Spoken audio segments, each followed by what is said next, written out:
Hello guys, welcome back to my another new video. আশা করি সবাই ভালো আছেন। আবারও নতুন একটা ভিডিও নিয়ে সম্মানিত ভিউয়ার্স, আমরা ভিডিও আপলোড করি। ভিডিও আপলোড করার চারটা প্রসেস আছে। সর্বপ্রথম প্রসেসটা হলো কি সরাসরি পাবলিক করা, দ্বিতীয় প্রসেস হলো কি আনলিস্টেড করা, 3 নম্বর প্রসেস হলো কি প্রাইভেট করা, 4 নম্বর প্রসেস হলো কি শিডিউল করা, 5 নম্বর প্রসেস হলো কি প্রিমিয়ার দেওয়া। এই পাঁচটা প্রসেসে আমরা যে ভিডিও আপলোড করে থাকি তার মধ্যে কিন্তু অনেকটা উপকার আছে। উপকারের তুলনায় যে ক্ষতি যে জিনিসটা সেটা আমি আপনাদের সাথে আগে আলোচনা করি, তারপরে পরবর্তীতে উপকার জিনিসটা এবং কি করলে ভালো হবে সেই বিষয় নিয়ে আপনাদের সাথে আলোচনা করব। ভিউয়ার্স, আমরা যারা সাধারণত ভিডিও সরাসরি পাবলিক করে আমরা ভিডিও আপলোড করি, আমরা অনেক সময় কিন্তু ভিডিও আপলোড করার পরে দেখি আমাদের ওই ভিডিওতে কপিরাইট চলে আসছে। যেই কারণে আমরা ভয়ে অথবা কপিরাইট তুলতে জানি না, সেই কারণে কি করি, আমরা সাথে সাথে ভিডিও ডিলিট করে দিই। ভিডিওর রিচ ডাউন হয়, ইমপ্রেশন ডাউন হয়, ভিউজ কমে যায়। এটা আমরা অনেকেই জানি না এবং অনেকে জানি, কিন্তু বাধ্যতামূলক যে ওই যে আমি কপিরাইট তুলতে জানি না এবং আমার সরাসরি পাবলিক করার কারণে, আমার ভুলের কারণে আমি এই ভিডিওটা ডিলিট করতে হচ্ছে। দ্বিতীয়ত যে বিষয়টা হলো কি, আমরা অনেক সময় এডিটিংয়ের সময় কোনো একটা জায়গা, কোনো একটা ফাইল মিস্টেকের কারণে মিসিং হয়ে যায়, অথবা ওই জায়গাটুকু ব্লার হয়ে যায়, স্ক্রিন ব্ল্যাক হয়ে যায় কোনো একটা কারণে। যেই কারণে আমরা এইটা চেক না করে কিন্তু সরাসরি আমরা যখন পাবলিক করে দিই, যখন অন্য কেউ ভিডিও দেখে যখন আমাদেরকে ইনফর্ম করে যে তোমার ভিডিওর এই অংশটুকু ব্লার হয়ে গেছে, ব্ল্যাক হয়ে গেছে, কোনো সাউন্ড নাই, কোনো ভিডিও ক্লিপ নাই, তখন কিন্তু আমাদের কাছে খুবই খারাপ লাগে। তখন আমরা কি করি, বাধ্য হয়ে ওই ভিডিওটা ডিলিট করে দিই। এই যে বারবার আপলোড করা, ডিলিট করা, এটা আমাদের চ্যানেলের জন্য কত ক্ষতিকারক আমরা অনেকেই জানি না। উইদাউট ডিলিট করেই কিন্তু অনেক কিছু করা যায়, সেটা অবশ্য আমাদের জানার প্রয়োজন আছে, জানতে হবে।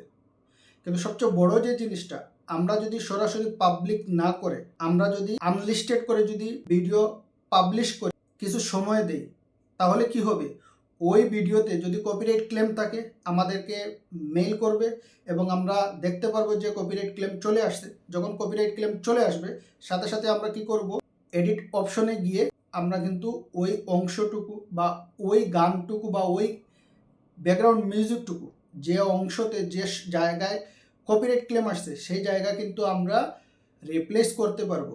রিপ্লেস করে দিয়ে যখন কমপ্লিটলি ডান হয়ে যাবে, তারপরে কিন্তু আমরা পাবলিক করতে পারবো। তাহলে আমাদের ওই ভিডিওটা ডিলিট করতে হবে না।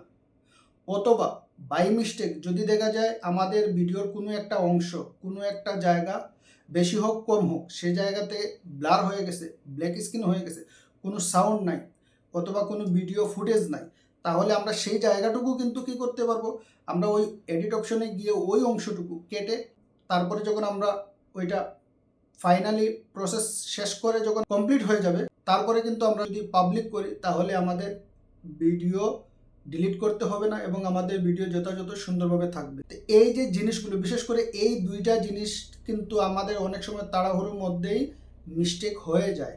যেই কারণে আমরা কি করি, ভিডিও ডিলিট করি, আবার ওই ভিডিও ওই অংশটুকু চেঞ্জ করে আবার ওই ভিডিও পাবলিশ করি।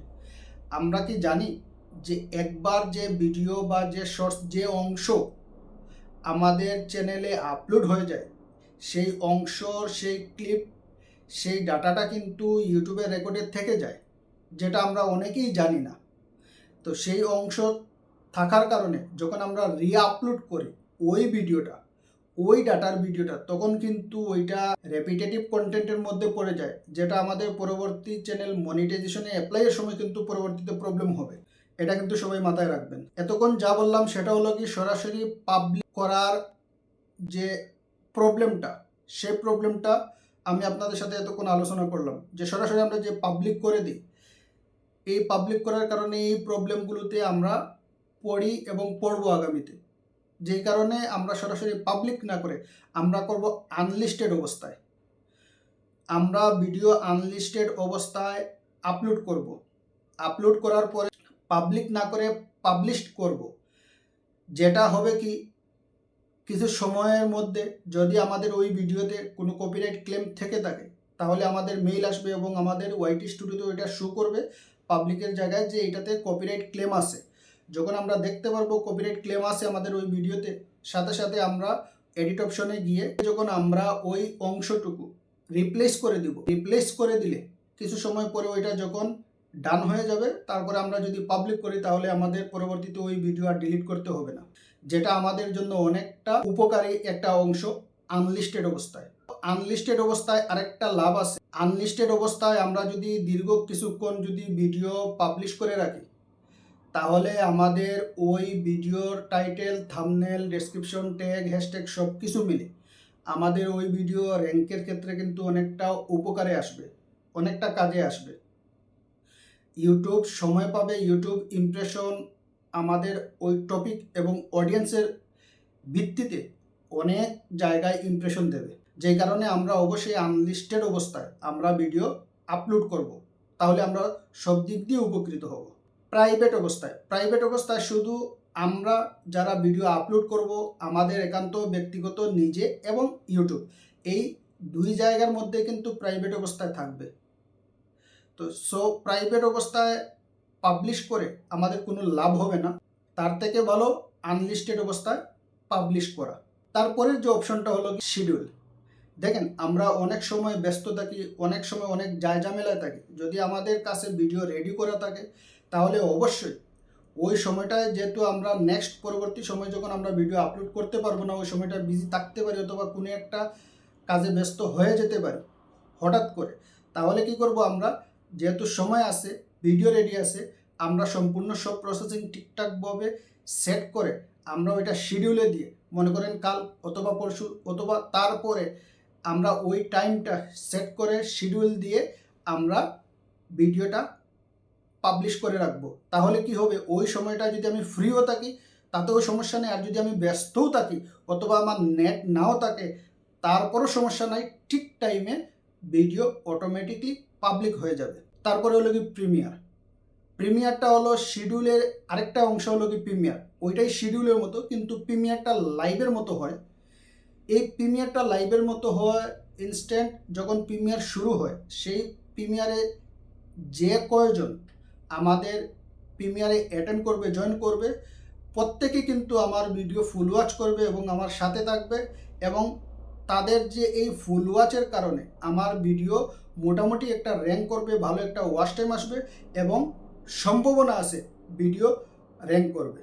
আশা করি আমার আজকের এই ছোট্ট আলোচনা থেকে আপনারা কিছু হলে উপকৃত হয়েছেন। আপনাদের উপকারে আসে ভিডিও, অবশ্যই আমি অনুরোধ করব আপনাদের পরিচিত যারা আছে তাদের সাথে অবশ্যই শেয়ার করবেন ভিডিওটা। এবং কপিরাইট ক্লেম আসলে অথবা বাই মিস্টেক যদি আমাদের ভিডিওতে কোনো একটা অংশ মিস হয়ে যায়, ব্লার হয়ে যায়, ব্ল্যাক হয়ে যায় অথবা মিউট হয়ে যায়, ওই অংশটুকু কিভাবে এডিট করব, কোন জায়গায় গিয়ে এডিট করব, এই জিনিসটা যদি আপনারা প্রপারলি জানতে চান এবং শিখতে চান, অবশ্যই কমেন্ট বক্সে কমেন্ট করে রাখবেন। আমি পরবর্তীতে একবার সময় করে ওই ভিডিও নিয়ে আসব, যে যদি বাই মিস্টেক আমাদের ভিডিওতে কপিরাইট ক্লেম অথবা আমাদের কোনো একটা ভিডিও ক্লিপের কোনো একটা অংশ ব্ল্যাক স্ক্রিন হয়ে যায়, মিউট হয়ে যায় অথবা ব্লার হয়ে যায়, তাহলে ওই অংশটুকু কেটে, ভিডিও আপলোড করে ফেলছি বাট তারপরও ভিডিও ডিলিট না করে ওই অংশটুকু কেটে কিভাবে প্রপারলি আমরা ওই ভিডিও ঠিক তার জায়গা মতো রাখবো, সেটা অবশ্যই আমি আপনাদের সাথে শেয়ার করব। ভিডিও ভালো লাগলে লাইক করবেন, কমেন্ট করে মূল্যবান মতামত জানাবেন। চ্যানেলে নতুন হলে সাবস্ক্রাইব করে পাশে থাকা bell button all option select করে রাখবেন, যাতে আমার নিত্য নতুন ভিডিও আপলোড হওয়ার সাথে সাথে নোটিফিকেশন পেয়ে যান এবং আমার ভিডিও দেখতে পারেন। ভালো থাকবেন, সুস্থ থাকবেন, দেখা হবে আবার নতুন কোনো ভিডিও নিয়ে। আল্লাহ হাফিজ।